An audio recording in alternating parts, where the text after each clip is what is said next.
हरे कृष्णा। और आप सभी का स्वागत है हमारे भगवद गीता कोर्स की नेक्स्ट वीडियो में। और आज का हमारा टॉपिक है शास्त्र प्रमाण। लास्ट वीडियो में हमने चर्चा किया था कि हमें धर्म के बारे में जानना है, हमें जानना है भगवान का सेवा कैसे करें और भगवान से प्रेम संबंध कैसे स्थापित करें। तो कैसे जान पाएंगे उसी के बारे में हम चर्चा करेंगे। तो आपने देखा होगा बचपन से ज़्यादातर लोग कुछ भी अगर सीखते हैं धर्म के बारे में तो कहाँ से सीखते हैं, या तो न्यूज़पेपर, या जो धार्मिक पत्रिकाएं आती है, या टीवी से, टीवी सीरियल्स हैं, टीवी मूवीज़ हैं, या फेसबुक, इंस्टाग्राम, व्हाट्सएप में अलग अलग पोस्ट आती है। इन सब अलग अलग जगह से हम सीखते हैं। और इतनी अलग अलग जगह सीखने के बाद हम सब कुछ मिक्स करके अपना एक नया सिद्धांत, अपना एक धर्म के बारे में एक नया परिभाषा और एक अपना एक नया मत बना देते हैं। तो वास्तविक धर्म है क्या, ये हम कहाँ से सीख सकते हैं? फॉर एग्जाम्पल, मान लीजिए किसी को डॉक्टर बनना है, तो डॉक्टर के आप टीवी देख के, या न्यूज़पेपर पढ़ के, या धार्मिक पत्रिकाएं पढ़ के, या फिर आप फेसबुक, इंस्टाग्राम, व्हाट्सएप इन सब से सीख के आप डॉक्टर बन सकते हो? नहीं बन सकते। और अगर आप बन भी जाते हो दिखाने के लिए, तो आप किसी का इलाज कर ही नहीं सकते हो। तो आप एक प्रॉपर जगह से आप अगर आप सीखोगे, तभी आप डॉक्टर बन सकते हो। और ज्ञान प्राप्त करने के हमारे पास 3 मार्ग हैं। सबसे पहला है प्रत्यक्ष, दूसरा है अनुमान, और तीसरा है शब्द। प्रत्यक्ष का अर्थ क्या होता है? प्रत्यक्ष मतलब जो हम अपने आंखों से देख रहे हैं, अपने कानों से सुन रहे हैं, अपने नाक से सूंघ रहे हैं, और जो भी हम अपने आसपास अपनी इंद्रियों से महसूस कर पा रहे हैं, उसे बोलते हैं प्रत्यक्ष ज्ञान। तो अगर हम इसका उदाहरण ले, तो उदाहरण में मान लीजिए अगर मैं चीनी को खाता हूँ तो वो मीठी है टेस्ट में, तो मैं बता सकता हूँ चीनी मीठी है। अगर मैं पानी को टच कर रहा हूँ, अगर वो ठंडा है, मैं बता सकता हूँ ये पानी ठंडा है। और अगर गर्म पानी है तो मैं इसको बता सकता हूँ गर्म पानी है। तो अपनी इंद्रियों से मैं जो डायरेक्टली अनुभव कर पा रहा हूँ और उसके अनुसार जो मुझे ज्ञान प्राप्त हो रहा है, उसको बोलते हैं प्रत्यक्ष ज्ञान। दूसरा हमारे पास है अनुमान।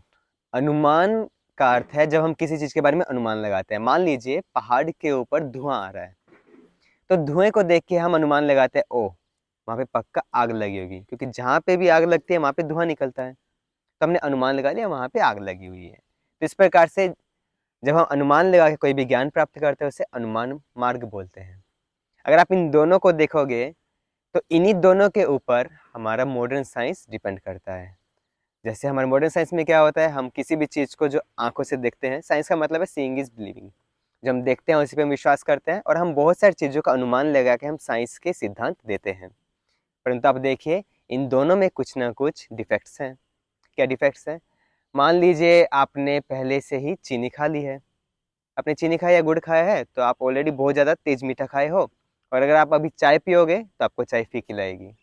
या आपने पहले गर्म पानी में हाथ रखा था और अभी आप गर्म पानी को टच करोगे, आपको इतना गर्म नहीं लगेगा। तो हमारी इंद्रियां हमेशा पूरी परफेक्ट नहीं है, और हमारी इंद्रियों की कुछ लिमिटेशंस हैं। और अनुमान भी हमारे हमेशा सही नहीं होते हैं।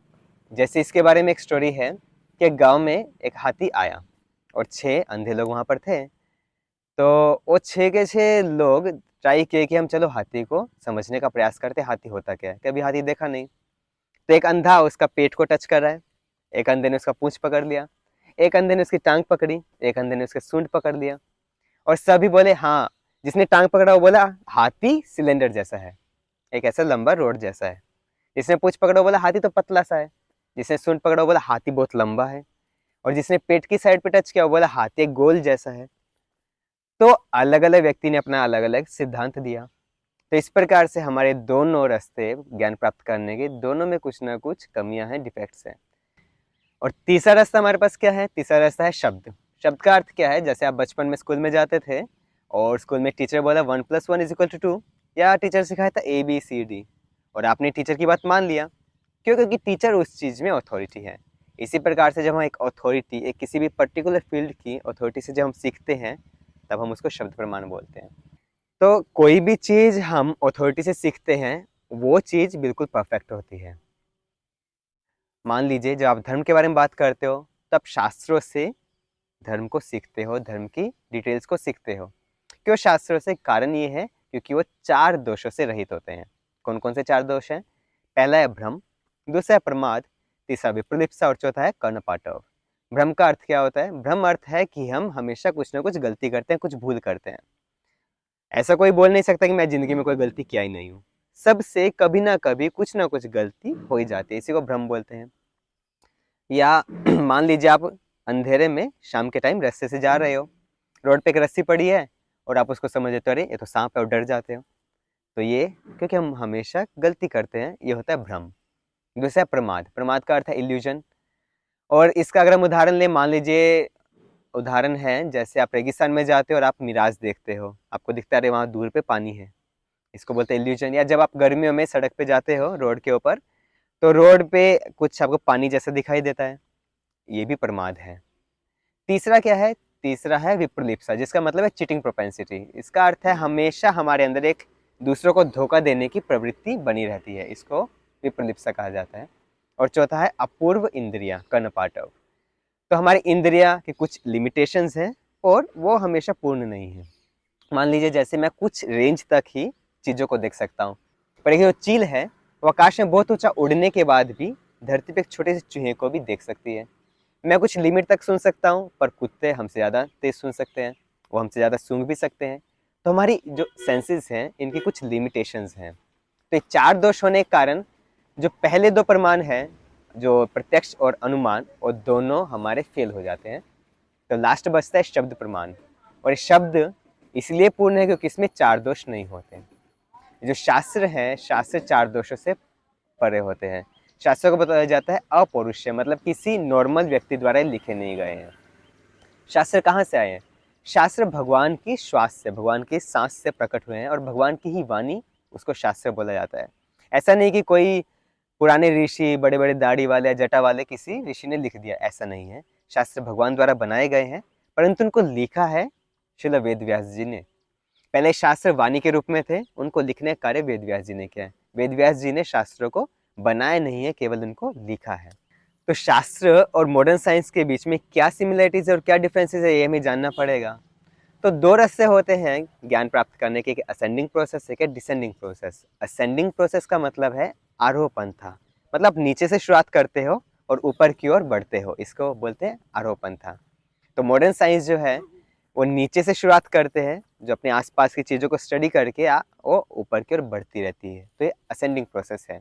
और शास्त्र क्या है? वो डिसेंडिंग प्रोसेस है, अवरोह पंथा, मतलब ऊपर से लेके नीचे तक का सब स्टडी करना, इसको अवरोह पंथा बोलते हैं। तो असेंडिंग प्रोसेस बहुत डिफिकल्ट है, बहुत चैलेंजिंग भी है। क्यों? आपको हर एक चीज़ को स्टडी करना है, और ये करने में आपको कितने साल लगेंगे आप कह नहीं सकते, और तब भी आप कंक्लूजन में पहुंचोगे या नहीं पहुंचोगे ये फिक्स नहीं है। परंतु अगर आप डिसेंडिंग प्रोसेस को एक्सेप्ट करते हो, अवरोह पंथा को मानते हो, तो आप जितने भी नीचे की सब चीज़ें हैं उनको आसानी से आप समझ सकते हो। तो शास्त्र क्या सही है या गलत है, इसके बारे में भी जानना पड़ेगा। तो अगर आप देखिए, शास्त्रों में बहुत सारी अलग अलग साइंसेस को बताया गया है। उदाहरण लीजिए जैसे कॉस्मोलॉजी, एस्ट्रोलॉजी, या मेटलर्जी है, एम्ब्रियोलॉजी है, फिजिक्स है, केमिस्ट्री है, आयुर्वेदा है, सर्जरी है, और भी न जाने कितनी तरह की साइंसेस को शास्त्र में बहुत अच्छे से बताया गया है। जैसे मान लीजिए हमें जब बायोलॉजी पढ़ाई जाती है तो उसमें एक चैप्टर आता है एम्ब्रियोलॉजी का, और उसमें बहुत डिटेल में बताते हैं कि एक गर्भ में बच्चे का कैसे विकास होता है। तो इसमें बताया जाता है कि पहले दिन पे, दूसरे दिन पे, पाँचवें दिन पे बच्चा इस टाइप का है, 6 महीने में ऐसा है, 7 महीने में ऐसा है। और वही सब डिटेल्स अगर आप शास्त्रों में देखोगे तो श्रीमद् भागवतम महापुराण में ये सारी डिटेल्स पहले से ही 5000 साल पहले दी गई हैं। उस टाइम तो कोई अल्ट्रासाउंड मशीन नहीं था, ठीक है, परंतु तब भी एग्जैक्ट एक्यूरेट चीज़ें दी गई हैं। तो ये कैसे है? क्योंकि शास्त्र का जो ज्ञान है वो बिल्कुल पूर्ण है। और आप देखोगे कुछ कुछ ऐसी चीज़ें भी हैं जो साइंस पता नहीं कर सकती है। फॉर एग्जाम्पल, बच्चे को जब गर्भ में है तो छठे सातवें महीने में उसको भूख लगना और प्यास लगना शुरू होता है, परंतु आप मॉडर्न साइंस से या आप अल्ट्रासाउंड से या ऐसी मशीनों से आप पता नहीं कर सकते बच्चा भूखा है या उसे प्यास लग रही है जब वो गर्भ के अंदर है। और दूसरी चीज़ आप देखो, एस्ट्रोलॉजिकल कैलकुलेशंस। आज भी आप देखोगे हमारी ज्योतिष विद्या में पहले से दिया जाता है कि इस टाइम पे सूर्य ग्रहण आएगा, इस टाइम पे चंद्र ग्रहण आएगा, या जो भी चीज़ें हैं पहले से डिटेल में बता दी गई है।